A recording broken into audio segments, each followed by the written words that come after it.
નમસ્કાર, આપની સાથે હું છું સેજલ. વિસાવદર અને કડી વિધાનસભાની પેટા ચૂંટણીના પરિણામો આવી રહ્યા છે અને વિસાવદરની અંદર લિટરલી T20 જેવો માહોલ જામ્યો છે. વિસાવદર વિધાનસભાની જે પેટા ચૂંટણી છે એના પરિણામો જે આવી રહ્યા છે, અત્યાર સુધીની જે માહિતી સામે આવી છે એમાં 10 રાઉન્ડની મતગણતરી પૂરી થઈ ગઈ છે અને આમ આદમી પાર્ટી છે 4130 મતની લીડથી આગળ ચાલી રહી છે. આપણી સાથે જોડાયા છે પ્રકાશભાઈ ઉપાધ્યાય ભારતીય જનતા પાર્ટીમાંથી અને કોંગ્રેસમાંથી જોડાયા છે નિકુલભાઈ પટેલ. આપ બંનેનું સ્વાગત છે જમાવટમાં. સૌથી પહેલો સવાલ મારે નિકુલભાઈને પૂછવો છે. નિકુલભાઈ, વિસાવદરની અંદર શું ચાલી રહ્યું છે? કોંગ્રેસ કેમ પાછળ? વિસાવદરની ચૂંટણીની વાત કરીએ તો ડેફિનેટલી અત્યારે જે પ્રમાણે પરિણામો આવી રહ્યા છે તો કોંગ્રેસ એમાં આગળ નથી ચાલી રહી. એ વાત પરિણામો પરથી સ્પષ્ટ દેખાઈ રહ્યું છે અને કશે ને કશે કોઈ ને કોઈ શું કહેવાય કે લોકોને ત્યાં હાલ હજી કોંગ્રેસ પ્રત્યે જે વિશ્વાસ સંપાદન થવો જોઈએ કદાચ નહીં થઈ રહ્યો, જેથી હાલ આપણે જોઈ શકીએ છીએ કે આમ આદમી પાર્ટીના ઉમેદવાર જે છે મત ગણતરીમાં આગળ ચાલી રહ્યા છે. પ્રકાશભાઈ, આપની પાસે આવવું છે. વિસાવદરમાં આમ આદમી પાર્ટી અત્યારે 4130 મતની લીડથી આગળ ચાલી રહી છે. શું લાગે છે, આ લીડમાં ઘટાડો થશે? ભારતીય જનતા પાર્ટી આગળ નીકળશે કે પછી પેરિસ વાળા રોડ રસ્તાનું વિસાવદરનું સ્વપ્ન રહી જશે? સેજલ, ગુડ મોર્નિંગ અને નિકુલભાઈને પણ સુપ્રભાત. આમાં એવું છે કે આ ચૂંટણીમાં ખાસ કરીને વિસાવદરની વાત કરું સેજલ, તો અત્યાર સુધી અપ હતું. બરોબર, હમણાં થોડું કંઈક આપણે થોડાક ભારતીય જનતા પાર્ટીના અમારા ઉમેદવાર કિરીટભાઈ થોડાક પાછળ છે, પરંતુ હજી ધૂપછામ જેવું છે, વાદળા ઘેરાયેલા છે. પરંતુ મને વિશ્વાસ છે કે ભારતીય જનતા પાર્ટી આ સીટ 110% છેલ્લા રાઉન્ડ સુધી રસાકસી રહેશે, પણ ભારતીય જનતા પાર્ટી 100% જીતશે. વિસાવદર અને કડી તો વન સાઈડ છે એટલે એમાં બહુ કહેતો નથી. કડી અને વિસાવદર બંને સીટ અમે ભારતીય જનતા પાર્ટી અમારા વિકાસના કાર્યો, નરેન્દ્ર મોદી સાહેબ, આપણે પ્રધાનમંત્રી શ્રી અમિત શાહજી, ભૂપેન્દ્રભાઈ પટેલ અને CMC અને CR પાટીલ અને અમારા અસંખ્ય પાયાના કાર્યકરો અને ત્યાંના જે તાલુકા જિલ્લા કક્ષાના જે કડી તાલુકા મહેસાણા જિલ્લો ગણો કે વિસાવદર રાજકોટ ગણો, જે સૌરાષ્ટ્ર ગણો, ત્યાં આગળ 110% મારા કાર્યકરો મારા મતબૂથ સુધી લઈ જવામાં જે સક્ષમ અને જે તૈયારી કરી હતી એ પ્રમાણે જોતા લાગે છે કે ગોપાલ ઇટાલિયાની આપને અત્યારે 2470 જેટલી કંઈક લીડ છે, પણ એ અમે કવર કરી દઈશું. હજી તો ખાસા, હજી તો 40% જ ગણતરી થઈ જશે. 60% લગભગ 21 પૂરા થશે રાઉન્ડ, ત્યાં સુધીમાં તેલની ધાર જોવા મળશે એવું તમને કહું. કોંગ્રેસ, નિકુલભાઈ, આપને સવાલ પૂછવા માંગીશ કે કોંગ્રેસ વિસાવદરની અંદર ખાસું એવું સ્થાનિક ઉમેદવાર પણ ત્યાં તમે ઉતાર્યા હતા અને આ વખતે પાટીદાર ઉમેદવાર પણ હતા. ત્યાં પાટીદારો વચ્ચેનો આ જંગ હતો. શું કારણો રહ્યા? આમ આદમી પાર્ટી સાથે ગઠબંધન ન કર્યું એ કારણ રહ્યું કે પછી આમ આદમી પાર્ટી એ વધારે ચાલી ગઈ અને કોંગ્રેસનું જે સંગઠન છે એ નબળું પડ્યું?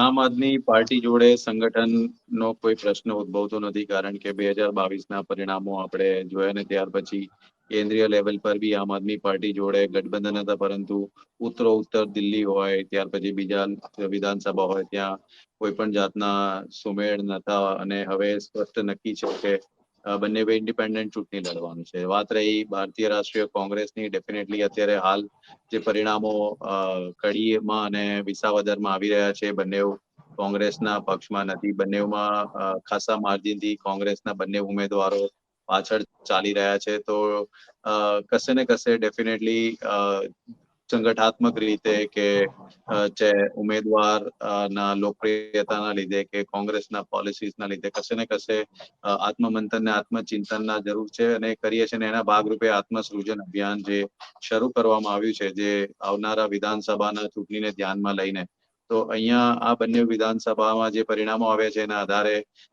કંઈક શીખવા મળશે અને અંતે પ્રજાનો જે કોઈ બી નિર્ણય આવે છે એ તો સર્વોપરી જ હોય છે, પણ ડેફિનેટલી કશે ને કશે લેગિંગ છે એ સ્પષ્ટ થાય છે. નિકુલભાઈ, સવાલ એ છે કે કોંગ્રેસ ક્યાં સુધી શીખવાની પરિસ્થિતિમાં રહેશે? જ્યાં સુધી ગુજરાતની અંદરની પરિસ્થિતિની વાત કરીએ તો ડેફિનેટલી 3 દાયકાથી ગુજરાતમાં કોંગ્રેસની સરકાર નથી અને કોંગ્રેસ પ્રયત્ન નથી કરી રહી એવું તો છે નહીં. દરેક જગ્યાએ પ્રયત્ન કરી રહી છે. સરકારના નિષ્ફળતાઓને બી ઉજાગર કરવાનો પ્રયત્ન કરી રહી છે. જનતાની વચ્ચે જે હૃદય જીતવાનું જે કામ છે એમાં કશે ઉણપ આવી રહી હોય એવું થઈ રહ્યું છે અને એના ભાગરૂપે સમગ્ર સંગઠન છેક દિલ્હી લેવલથી હવે રાહુલ ગાંધીજી જે પ્રમાણે શું કહેવાય ધ્યાન આપી રહ્યા છે, તો અમને વિશ્વાસ છે કે એક નવું જોમ અને જોશ કોંગ્રેસની અંદર અને લોકોની અંદર જવાનું અને એના પ્રશ્નો ઉઠાવવાનું આવનારા દિવસોમાં થશે અને અલ્ટિમેટલી જે પરિણામો આવે છે એ તો સ્વીકારવાના જ રહ્યા, પરંતુ અમે હારી ગયા છે કે હિંમત હારી ગયા છે એવું નથી. કડીના પણ આંકડાઓ સામે આવ્યા છે. કડીમાં 10 રાઉન્ડની મતગણતરી પૂરી થઈ ગઈ છે અને ભારતીય જનતા પાર્ટી 15,790 મતની લીડથી આગળ ચાલી રહી છે. પ્રકાશભાઈ, આપને પૂછવાનું છે, કડીની અંદર તો કોંગ્રેસ કે આમ આદમી પાર્ટી ટક્કરમાં જ નથી. હા, આમાં જુઓ, કડીમાં તો તમે જુઓ તો આમ આદમી પાર્ટીના જે ઉમેદવાર છે એમને તો મેદાન છોડીને જતા રહ્યા, હાર સ્વીકારી લીધી છે એવા સમાચાર છે. પરંતુ અમે કડીની અંદર જંગી બહુમતીથી જીતીશું. એનું કારણ છે અમારું ત્યાં કડીની અંદર જે ખરું ને, કડી એ અમારું પૂર્વ નાયબ મુખ્યમંત્રી અને નાણામંત્રી શ્રી નીતિનભાઈ પટેલના ત્યાંના જે ઊંડાણપૂર્વકના જે કાર્યો કડી તાલુકામાં વિધાનસભામાં હતા ત્યારે અને મહેસાણા તાલુકાના ધારાસભ્ય હતા અને મિનિસ્ટર બને ત્યારે, એટલે નીતિનભાઈ પટેલનું ત્યાં ગ્રાઉન્ડ રૂટ અને બીજું કે અમારું જે મહેસાણા જિલ્લા, હું તો સીઝન મહેસાણા જિલ્લામાં 18 વર્ષ રહ્યો છું, ત્યાં BSL નો કન્વીનર પણ હતો. એટલે ત્યાં આગળ જે અમારું જે નેટવર્ક છે, અમારા જે અમારી જોડે હતા, મારી જોડે મિત્રો હતા, એ અત્યારે ગિરીશભાઈ રાજપર પ્રદેશ જિલ્લા ભાજપના પ્રમુખ છે. મયંક નાયક મારા મિત્ર હતા, એ આજે રાજ્યસભાના સાંસદ છે. મુકેશ પટેલ ધારાસભ્ય છે, એ મારો નજીકનો મિત્ર. એ બધા ભેગા થઈને જે કડીની અંદર જે મહેનત કરી છે અને ગ્રાસરૂટના જે કડી તાલુકાના દરેક સમાજના, જે ભલે અનુસૂચિત જનજાતિના, પણ દરેક સમાજના ઓબીસી હોય કે પાટીદાર હોય કે અન્ય સમાજ હોય, બધાએ અમારી ભારતીય જનતા પાર્ટી અને નરેન્દ્ર મોદીના કેન્દ્રના જે લાભો જે પ્રદેશને ગામડા સુધી પહોંચ્યા છે અને અમારી જે પોલિસી છે, અમારી જે ગુજરાત રાજ્યના ભૂપેન્દ્રભાઈ પટેલ મુખ્યમંત્રી એમના રાજ્ય સરકારના જે કાર્યો છે એ બધા અમે એના ફળ સ્વરૂપે અમે કરી છે. તો લગભગ 1000% જીત્યા છીએ. આમ આદમી પાર્ટીના ઉમેદવાર તો સ્વીકારી લીધી હાર અને તો મેદાન છોડીને જતા રહ્યા. હવે ત્યાં કોંગ્રેસમાં બહુ ટક્કરમાં છે નહીં. નિકુલભાઈ આજના મારા મિત્ર છે અને નિકુલભાઈ જોડે પહેલી ડિબેટની અંદર એમનો બહુ મૂળ બગાડતો નથી અને કોંગ્રેસની કે બહુ માથા ધોવાની કઈ જરૂર નથી. આપણે બધા જાણીએ છીએ કે બંને સીટ વિસાવદર અને કડીમાં કોંગ્રેસ કેટલી હદે ત્યાં આગળ એમને ઉમેદવારને ટિકિટ આપવાથી માંડીને તે પ્રચાર સુધીમાં કોઈ એમના મને લાગતું નથી બધા ગયા હોય. બધું એમને ખાલી ફક્ત કડીમાં જ રસ હતો, બરોબર, પણ એમને ખબર હતી કડીમાં આપણે જીત્યું છે, ત્યાં તો કઈ લેવાનું નથી વિસાવદરમાં. પણ કડીમાં ગઈ અને પેલી એ ગઈ, વિસાવદરે જશે ને કડીએ જશે. પણ તમે પ્રશ્ન પૂછો છે એના પહેલા હું કહી દઉં વિસાવદરની અંદર ટક્કર છે અને અમે છેલ્લા રાઉન્ડમાં 21મા રાઉન્ડ પૂરો થશે એટલે છેલ્લી મેન્ડેટરી જે ઓવર 2-3 ઓવરમાં હશે, 18, 19, 20 રાઉન્ડમાં કયા બાજુના ઈવીએમ ખુલ્યા છે, કયા વિસ્તારના ખુલ્યા છે, એટલે દુઃખ અપડાઉન રહેવાનું. પણ છેવટે તો ભારતીય જનતા પાર્ટીના અમારા કિરીટભાઈ પટેલ 101% જીતીશું. આમ આદમી પાર્ટીના આંકડાઓ સામે આવ્યા છે. તમે કહી રહ્યા છો કડીમાંથી તો આમ આદમી પાર્ટી ગઈ છે. આમ આદમી પાર્ટીના વિસાવદરના આંકડા સામે આવ્યા છે. 38,659 મત મળ્યા છે આમ આદમી પાર્ટીને અને બીજેપીને 33,000 મત મળ્યા છે. ધૂપછાવની તમે વાત કરી રહ્યા છો. આમ આદમી પાર્ટીની લીડ 5,607 મતની છે. શું લાગે છે આટલી બધી લીડ ગોપાલભાઈ ઇટાલિયા લઈ ગયા છે? ટક્કર તમને કયા કારણોથી લાગે છે? શું આમ આદમી પાર્ટીને સમય વધારે મળ્યો, ત્યાં વહેલા ઉમેદવાર જાહેર કર્યા, એના કારણે અત્યારે આ પરિસ્થિતિ છે કે પછી 2 વાર એ આખું વિસાવદર ફરી ગયા અને જે રીતે સહકારી મંડળીના ને બધા કૌભાંડો સામે લાવ્યા છે એના કારણે વિસાવદરની જનતાનું મૂળ પરિવર્તન થયો હોય? શું લાગે છે તમને? કૌભાંડો અને ભ્રષ્ટાચારની વાત તો આમ આદમી પાર્ટી લાવે છે મને નિકુલભાઈને પણ નથી લાગશે કે જેમના નેતાઓ દિલ્હીથી આવ્યા હતા એમનું ફોરમ ભરવા માટે, એ બધા અત્યારે બેલ ઉપર છે. એમના કૌભાંડો એમના પ્રથમ હરોળના જે કેજરીવાલથી માંડીને સિસોદિયા અને જેટલા છે એ બધા બેન ઉપર છે. અને આતિશી જે એમની પછીની જે મુખ્યમંત્રી હતી, ચાલો એમાં પણ રસ લેતા નથી, પણ ભ્રષ્ટાચારની વાતોથી તો એવું કશું છે નહીં. વિસાવદર એક એવું સૌરાષ્ટ્ર ખરું ને, એ આખું રાજકીય રીતે જુદી માટીનું બનેલું છે. અને એમાં વિસાવદર, રાજકોટ જિલ્લો, જુનાગઢ જિલ્લો જે ખરા ને, અમરેલી, આ બધા જિલ્લો સરકારી આગેવાનો અને આપણા ત્યાં એપી સેન્ટર છે કોઓપરેટિવ સેક્ટરનું, બરોબર, રાજકોટ છે. અને અમારા જયેશભાઈ રાદડિયાજી છે કે કુંવરજી બાવળિયાજી છે કે જેટલા અમારા જે નેતાઓ હતા એમણે ભરપૂર મહેનત કરી છે. હજી પણ હું તમને કહું છું સેજલ કે આજે 5,000ની આસપાસની જે લીડ તમે આપણે જોઈએ છે, હું પણ જોઉં છું, સામે ટીવીમાં દેખાય છે. અને સત્ય સ્વીકારવું રહેશે, પરંતુ હજી કયા મત વિસ્તારના ઈવીએમ બાકી છે, કયા ખુલી ગયા ને એમાં એમનો ફાયદો થયો છે, એ પણ આપણે જોવાનું રહેશે. અને મને લાગે છે કે ભારતીય જનતા પાર્ટીના ઉમેદવાર 100% છેલ્લી 2-3 રાઉન્ડમાં 17, 18, 19 રાઉન્ડમાં લગભગ ખબર પડી જશે કોની જીત છે, કોની હાર છે. નિકુલભાઈ, તમને પૂછવા માંગીશ, શું કડી અને વિસાવદરમાં, એટલે હજુ તો ઘણા બધા રાઉન્ડ બાકી છે, હજુ તો 10 રાઉન્ડ અંદાજે બંનેમાં પૂરા થયા છે, 11મા રાઉન્ડની ગણતરી શરૂ છે. કોંગ્રેસે શું બંને વિધાનસભાની પેટા ચૂંટણીમાં હાર અત્યારથી સ્વીકારી લીધી છે?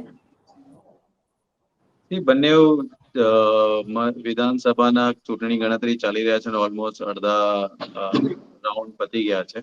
અને જે રીતના માર્જિન્સ વધી રહ્યા છે, તો ડેફિનેટલી કશે ને કશે જે પ્રજાનો જનમત છે એ સ્વીકારવો જ રહ્યો. હજી તો પણ એવું કહેવાય કે કેટલા માર્જિનથી એના હાર થાય છે એ જોવાનું રહ્યું. પરંતુ હાલ જે રીતના પરિસ્થિતિ છે, હાર તો સ્વીકાર્ય એવું ના કહેવાય, પરંતુ હાર તરફ આગળ વધી રહી છે.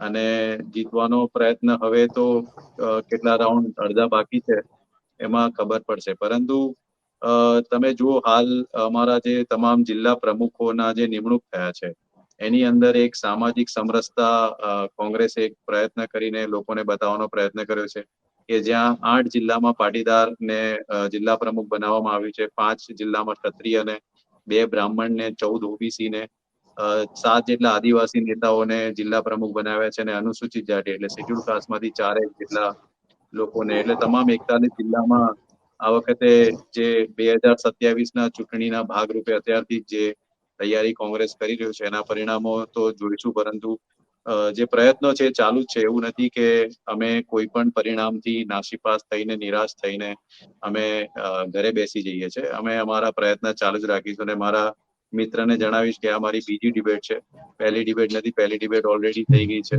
અને અમે હાર નથી માનતા. ઇવન 156 સીટ આવી તે દિવસે બી રાતના 9 વાગ્યાની ડિબેટમાં હું બેસીને ઘરે ગયો હતો.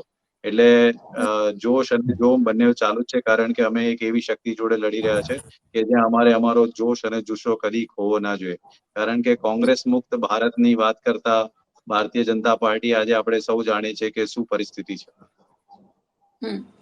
પ્રકાશભાઈ, ભારતીય જનતા પાર્ટી પર આરોપ લાગ્યો છે, હવે શું કહેશો તમે?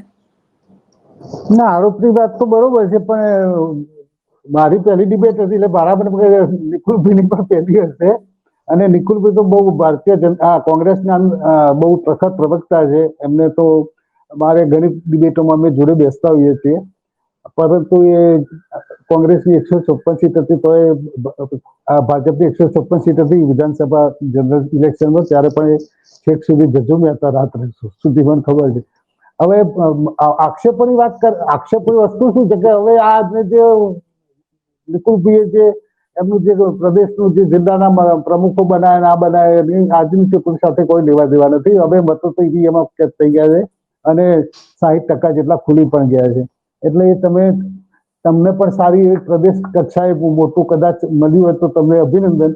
પરંતુ હું મારી વાત કરું તો ભારતીય જનતા પાર્ટીની અંદર અમારે સેજલ પાર્ટીના પાયાના કાર્યકરો, બુથ લેવલિંગ, માઇક્રો મેનેજમેન્ટ અને નરેન્દ્ર મોદી સાહેબ અને આપણા અમિત શાહ સાહેબ, ગુજરાતના જે આપણે વડાપ્રધાન, ગૃહમંત્રી, સહકારિતા મંત્રી છે અમિતભાઈ, અને ગુજરાતની આટલા વર્ષોથી અમારી જે સરકાર છે, અમારું જે વર્ક છે ને એ રેકોર્ડ બતાવવાનું હોય છે. અમે આવીશું તો આમ કરીશું, અમે આવીશું તો તેમ કરીશું, એ કહેવાની જરૂર જ નથી. અમારો તો ટ્રેક રેકોર્ડ છે ને અમારે તો પબ્લિક પણ જાણે છે કે આ ભારતીય જનતા પાર્ટી ની અંદર સુરક્ષિત છે, સંસ્કાર આપણે સુરક્ષિત અને વિકાસના કાર્યો અને જેટલા મેં તમને કીધું હવે 2-4 મિનિટ બાકી છે એટલે બહુ નથી ગણાવતો, પણ કેન્દ્રના જેટલા લાભો જે લાભાર્થીઓના જે એમના ખાતામાં પૈસા જવા, એમના ઘરે જઈને એમને અમારી પાર્ટી દ્વારા અમારા કાર્યકરો પણ સરકારના જે કાર્યક્રમો કે જે યોજનાઓ હોય એમને ઘરે ઘરે જઈને સમજાય, એમને જાતે ફોર્મ ભર્યા છે. એટલે ભારતીય જનતા પાર્ટીનું એક અમારું નેટવર્ક છે ને એ જ અમને જીતાડે છે. એનાથી વિશેષ કંઈ કહી શકતો નથી, પણ વિસાવદર કડી મતલબ બહુ વાત કરતો નથી, એ તો અમે સમજો ને કે જીતી ગયા છીએ. પરંતુ વિસાવદરની અંદર હજી પણ વિશ્વાસ છે કે છેલ્લા રાઉન્ડ સુધી ભારતીય જનતા પાર્ટીનો વિજય થશે ને થશે એવી મારી ઈચ્છા છે અને ધારણા છે ને એ મારું મંતવ્ય છે. નિકુલભાઈ, અંતિમ પ્રશ્ન આપને પૂછવા માંગીશ. વિસાવદર અને કડી વિધાનસભાની અંદર ભારતીય જનતા પાર્ટી જીતે છે તો, અને વિસાવદરમાં જો માત્ર આમ આદમી પાર્ટી જીતે છે તો તમારો કોંગ્રેસની પ્રતિક્રિયા શું હશે? ભારતીય જનતા પાર્ટી બંને સીટ જીતે છે તો ડેફિનેટલી તેમને ખૂબ ખૂબ અભિનંદન, અને શું કહેવાય કે સંખ્યાબળમાં વિધાનસભામાં એમના બહુમતી ઓલરેડી છે અને બીજા 2 ધારાસભ્યો જોડાશે. કોંગ્રેસ માટે એ શીખવાનું રહ્યું કે આવનારા 2 વર્ષ 2.5 વર્ષ પછી જે વિધાનસભાની ચૂંટણી આવશે ત્યારે એમને કઈ રીતના કામગીરી કરવાની. આ બધાની વચ્ચે જો વિસાવદરની અંદર કોઈ અપવાદ થાય છે કે આમ આદમી પાર્ટીના ગોપાલ ઇટાલિયા ચૂંટણી જીતે છે, તો એ ભારતીય જનતા પાર્ટી માટે 2012 પછી સતત વિસાવદરના લોકોના હિત માટે અવાજ નથી ઉઠાવી શકતા એવું પ્રસ્થાપિત થશે, કારણ કે ભારતીય જનતા પાર્ટી 2012 થી વિસાવદરમાં ચૂંટણી જીતી શકી નથી. અને રહી વાત કોંગ્રેસની, તો ડેફિનેટલી 3 દાયકાથી અમે જે રીતના પરિસ્થિતિમાં કામગીરી કરી રહ્યા છે એ પરિસ્થિતિને ધ્યાનમાં લઈને જે બી એમાં યોગ્ય નિર્ણય લઈને કામગીરી કરવાની રહેશે, અમારા વરિષ્ઠ આગેવાનો અને નેતૃત્વ અને જે રીતના સંગઠન સૃજન અભિયાનના નવા પ્રયોગથી લોકોની વચ્ચે જઈને કામગીરી કરવાનો જે પ્રયત્ન કર્યો છે, આવનારા દિવસોમાં અમે એને સફળતાપૂર્વક છેક બૂથ સુધી પહોંચાડીએ એવો અમારો અભિગમ રહેશે. આ બંનેનો આભાર. આપ જમાવટ સાથે જોડાયા. દર્શકોને ફરી એકવાર આંકડા આપી દઈએ. વિધાનસભાની જે ચૂંટણી ચાલી, પેટા ચૂંટણીનું જે પરિણામ આવી રહ્યું છે, વિસાવદરમાં 11મા રાઉન્ડ પૂરો થઈ ગયો છે અને માત્ર 11મા રાઉન્ડમાં આમ આદમી પાર્ટીને આ ખાલી 11મા રાઉન્ડના આંકડાઓ છે 3929, બીજેપીને 2452 અને કોંગ્રેસને 292 મત મળ્યા છે.